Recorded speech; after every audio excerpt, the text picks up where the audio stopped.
할렐루야, 우리 주님을 찬송합니다.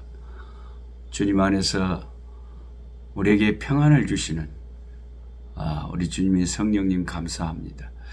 2024년 4월 17일 수요일 꿀송이 보약 큐티 시작합니다. 오늘 역대상 19장에서 21장의 말씀입니다. 역대상 21장을 보면 오르난의 타작 마당에서 이스라엘에게 내렸던 그 무서운 3일간의 전염병으로 수만 명이 죽어가는 그 재앙의 순간에 이제 하나님이 용서하시는 그 오르난의 타작 마당에서 우리 하나님께서 그 제사를 받으시고 용서하시는 장면이 나옵니다. 그 위대한 하나님의 사람 다윗이 자기 군사가 얼마나 된 자기 힘을 과시하려고 사탄에게 틈을 줬어요. 교만해졌습니다. 다윗은 순간적으로 하나님이 기뻐하시지 않는 엉뚱한 욕심에 사로잡힌 탓에 사탄의 시험에 넘어졌습니다. 하나님의 능력으로 살아온 다윗이 그 결과에 취해서 하나님 대신 자신의 병력에 눈을 돌리며 사탄이 그 틈을 탑니다. 먹고 살만하게 되자 통장에 잔고를 세며 흐뭇해하는 잘못을 저지른 것입니다. 하나님 때문에 흐뭇한 것이 아니라 통장에 잔고가 많은 것을 가지고 기뻐하는 그 마음에 사탄이 틈을 탄 거죠. 우리는 그러한 상황일수록 더 하나님께 감사하고 하나님만 의지해야 되는 것입니다. 사무엘하 24장 1절을 참고하면 이스라엘이 하나님을 진노케 했기 때문에 하나님이 이스라엘을 심판하기 위해서 지도자에게 이런 생각이 든 것이고 사탄이 이런 기회를 타는 것을 하나님께서 내버려 두신 것이죠. 아마도 백성들이 압살롬에게 동조하고 하나님의 기름 부음 다윗 왕을 대적한 일에 그런데 백성들이 반란에 동참한 일을 하나님이 심판하고 싶었던 것입니다. 원래 컨센서스 이 인구 조사는 합법적인 것은 제사장이 하고 인구를 다 조사한 후에 그 인구 수대로 하나님 앞에 그 생명의 값 속전을 내도록 되어 있었습니다. 이게 민수기 1장과 26장에 나와 있습니다. 이를 통해서 하나님의 백성이 얼마나 많아지는가를 알아볼 수가 있었습니다. 그런데 다윗은 자기 군사가 얼마가 되는지 실제로 자기 파워를 통장 잔고를 확인하고 싶었고 제사장이 해야 될 일을 제사장 대신 군대 장관을 동원하여 군인들을 조사한 것입니다. 전투 현장에서 결코 숫자가 중요한 것이 아닌 건 아니지만 이스라엘의 군대는 하나님의 능력의 손길로 승리를 가져왔지 그들의 숫자로 이긴 것은 아니지 않습니까? 그것을 군대 장관 요압도 알았습니다.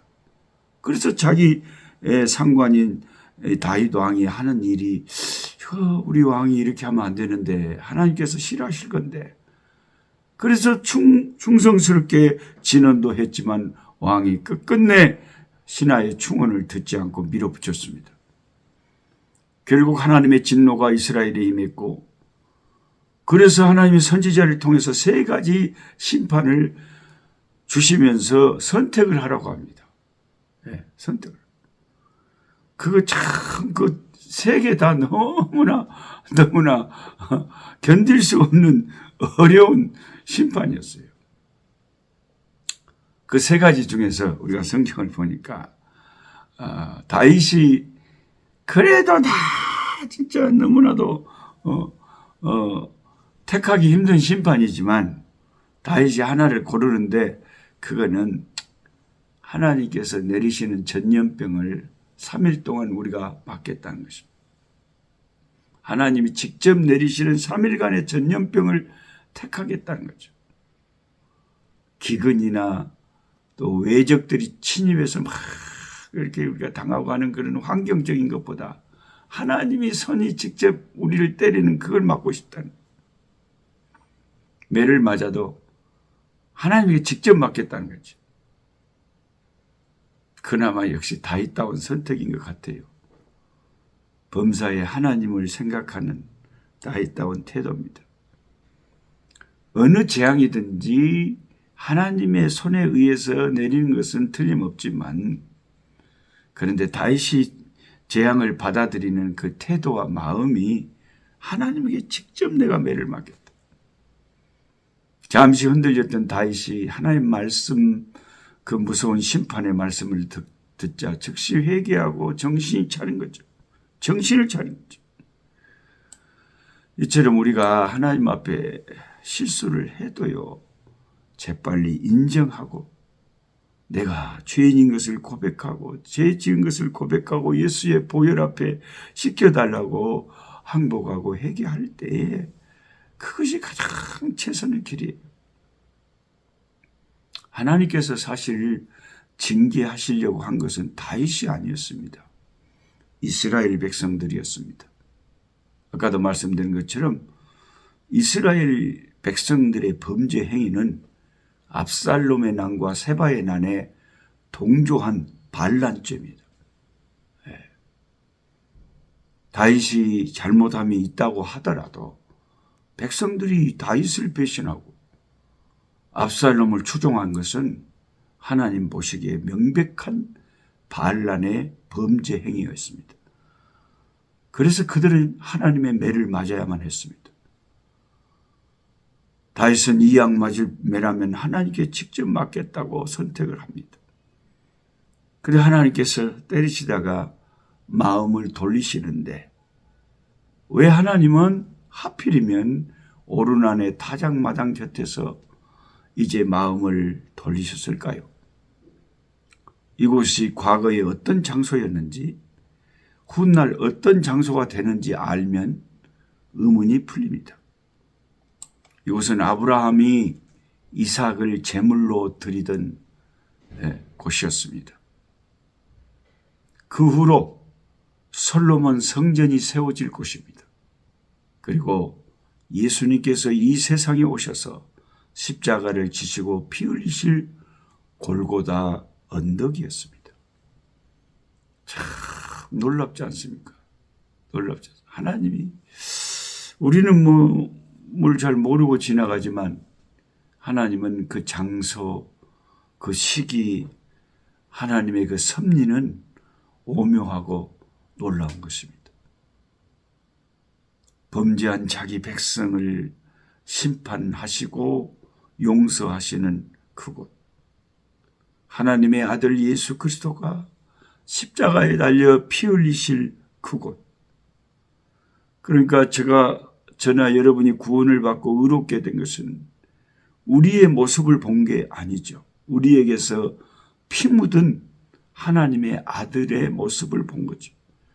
십자가에서 피 흘리신 그 아들의 모습 뒤에 우리가 숨었기 때문에, 내가 예수를 믿는다는 것은 십자가를 앞세우는 것이기 때문에 하나님은 십자가를 통해서 나를 보시기 때문에, 그래서 내가 구원을 받을 수 있는 거예요, 여러분. 애굽에서 6월절에 그 심판의 천사가, 죽음의 천사가 이스라엘 그 애굽 전역을 돌아다닐 때 이스라엘 백성들의 집은 그냥 지나간 것은 그 문설주에 발라진 양의 피를 보았기 때문이죠. 천사들은 그 집에 양의 피가 벌겋게 발라졌으면 심판하지 않았습니다. 그 집안에 누가 들어있는지, 어떤 죄를 지은 죄인이 들어있는지 그것을 본 것이 아니라 밖에 있는 그 양의 피를 보고 심판이 지나갔다니까요. 6월절에. 저와 여러분의 죄가 어떤 죄인지 그 죄, 그런 것을 보는 것이 아니라, 내 구원은 나에게 달린 것이 아니라 내 마음에 예수 그리스도의 피가 나를 구원시킨 거예요. 예수를 믿는 것이 그렇게 중요한 것이에요. 하나님은 예수의 피를 보시고 나를 구원하신 거예요. 심판이 지나가는 거예요. 참고로 여러분, 오르나는 히브리 발음이고 사무엘하 24장 16절에 나오는 아리우나는 여부스식 발음이라고 합니다. 그러니까 같은 장소인데 성경에 따라 아리우나의 타작마당이라고 하기도 하고 오르나의 타작마당이라고, 뭘 잘 모르시는 분들은 이게 왜 틀리냐 그럴 수가 있어서 설명드립니다.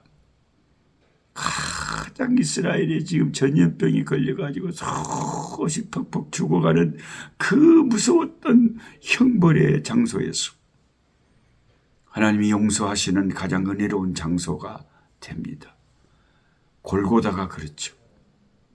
가장 무서운 형벌의 장소였지만 죄인들을 구원하는 가장 은혜로운 장소가 골고다 언덕이라는 것입니다. 주님의 그 거룩하신 피가 골고다 언덕에 피로 붉게 흘려졌지. 그래서 그 골고다에서 하나님은 자기 백성의 모든 죄를 용서하시고 심판을 그치시고, 심판은 골고다에서 그 오르난의 타작마당에서 하나님이 그 희생당한 그 제사에 드려진 그 짐승의 피를 보시고 이제 용서하시기로 작정하신 거죠. 짐승의 피를 흘리고도 그 사람의 죄가 사해졌거늘 하나님의 아들의 피가 흘려진 골고다 언덕의 십자가를 통해서는 얼마나 하나님이 우리의 죄를 확실히 용서한다는, 우리가 이 성경을 보면서, 구약을 보면서 예수님의 십자가를 우리 마음에 생각할 때 확실한 확신을, 구원의 확신을 갖게 되는 거예요. 여러분, 가끔 생각을 그렇게 하실 거예요. 참말로 나가 구원 받을까? 오마, 나는 죄가 많은데, 사람들은 모르지만 내게는 숨겨진 죄가 많은데 어쩌을까? 참말로 내가 구원 받을까? 나를 쳐다보면요, 구원 못 받아요. 세상을 보고 사람을 볼 땐 만족감이 없었네. 하나님 예수 그리스도의 십자가를 볼 때만이 유일하게 죄인들이 구원의 소망을 갖게 되지, 죄인인 나를 생각하면 무슨 희망이 있겠어요? 없단께. 없어요. 십자가 내가 처음 볼 때에 나의 마음에 큰 고통 사라져 오늘 믿고서 내 눈 밝아한데 참 내 기쁨 영원하도다. 할렐루야. 오르난의 타작마당이 골고다 언덕에 예수 그리스도의 십자가에 피 흘리신 장소단 말이에요. 뭘 이런 걸 아시고 성경을 읽으시면 예수님의 그 십자가 은혜가 너무나 감사한지, 그 찬송가 가사대로 예수 세상 계실 때 많은 고생하시고 십자가에 달려 돌아가신 일, 어머님이 읽으며 눈물 많이 흘린 것 지금까지 내가 기억합니다.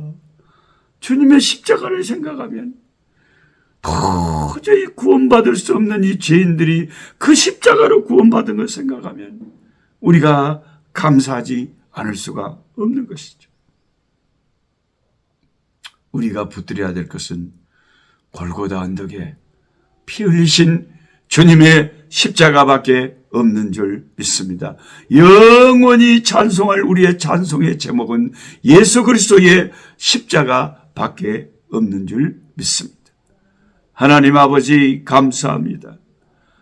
오르난의 타작마당에서의 그 심판을 멈추신 하나님, 골고다 언덕에 아들의 피가 흘려졌을 때 우리 죄인들의 심판이 끝나고 구원의 역사가 시작됐음을 주여 감사드리옵나이다. 주님의 십자가로 승리하셨사오니 사탄 마귀가 더 이상 우리를 공격하고 아버지 우리를 괴롭힐 수가 없음을 선언합니다. 아버지 우리를 괴롭히고 우리 자녀들을 괴롭히고 우리 친척들을 괴롭히는 악한 영의 세력들 한 길로 왔다가 일곱 길로 떠나가게 하시고 성령이 역사하시고 긍휼히 여겨주셔서 우리 가정에 평화가 임하고 치료가 임하고 아버지 소망이 임하게 해주시고 예수 그리스도의 아버지 하나님의 이름으로 아버지 하나님의 구원의 역사가 일어나고 축복의 역사가 일어나는 우리 가정 식구들 다 될 수 있게 역사하여 주시옵소서. 예수님의 이름으로 기도하옵나이다. 아멘. 약한 자 힘주시고 강한 자 바르게 주 혼자 정케함이 주님의 뜻이라. 해 아래 압박 있는 곳 주 거기 계셔서 그 팔로 막아 주